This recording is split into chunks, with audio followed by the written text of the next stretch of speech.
નમસ્કાર દર્શક મિત્રો, હું છું બાબા સૈયદ. વિજાપુરની ખબરમાં આપનું સ્વાગત છે. વિજાપુર આ સેકન્ડરી સ્કૂલ દ્વારા ખણુસાની દીકરી નિકિતાને શ્રદ્ધાંજલિ આપવા માટે શોક સભાનું આયોજન કરવામાં આવ્યું. સમાચાર વિગતવાર જાણીએ તો આ સેકન્ડરી સ્કૂલની ધોરણ 11 કોમર્સની વિદ્યાર્થીની નિકિતા ગોસ્વામી ખણુસા ગામની એક પ્રતિભાશાળી અને પ્રિય દીકરી, જેનું થોડા દિવસો પૂર્વે શાળા છૂટ્યા બાદ ખણુસા ગામ નજીક થયેલા ગંભીર અકસ્માતમાં બુધવારે રાત્રે કરુણ અવસાન થયું હતું. આ અણધારી અને હૃદયદ્રાવક ઘટનાને સમગ્ર આ સારા પરિવારને ઊંડા શોકમાં ડૂબાવી દીધું. નિકિતા એક મેધાવી વિદ્યાર્થીની હોવાની સાથે સાથે તેના મિલનસાર સ્વભાવ અને સૌમ્ય વ્યક્તિત્વથી શાળામાં સૌની લાડકી હતી. તેના અચાનક અવસાનના સમાચાર શાળાના દરેક વ્યક્તિના હૃદયને હચમચાવી દીધું. અકસ્માતના સમાચાર મળતા જ શાળાના પ્રિન્સિપાલ શ્રી ચેતન પટેલ અને શિક્ષક મિત્રો તાત્કાલિક હિંમતનગર દવાખાને પહોંચ્યા હતા, જ્યાં તેમણે નિકિતાના પરિવારને તમામ પ્રકારની ભાવનાત્મક અને વ્યવહારિક મદદની હૈયાધારણા આપી હતી.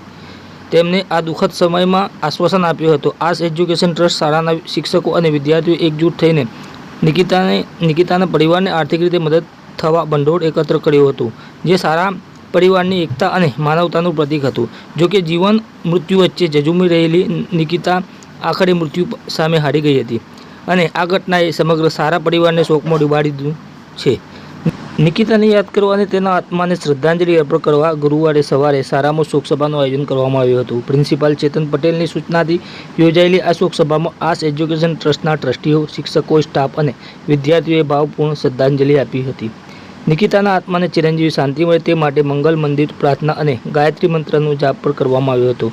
સાથે જ 2 મિનિટનું મૌન ધારણ કરવામાં આવ્યું હતું. આ પ્રસંગે નિકિતાના પરિવારને આ અસહ્ય દુઃખને સહન કરવાની શક્તિ મળે તે માટે પણ સૌએ સામૂહિક પ્રાર્થના કરી હતી. નિકિતાની સ્મૃતિ હંમેશા આ સારા પરિવારના હૃદયમાં જીવંત રહેશે. તેનું સ્મિત, તેની ઉત્સાહી ઉર્જા અને તેનો સકારાત્મક અભિગમ દરેક માટે પ્રેરણાદાયી બનશે. આ સારા પરિવાર નિકિતાના પરિવારની સાથે આ દુઃખની ઘડીમાં સાથે ઊભો છે અને તેમના માટે સતત પ્રાર્થના કરે છે.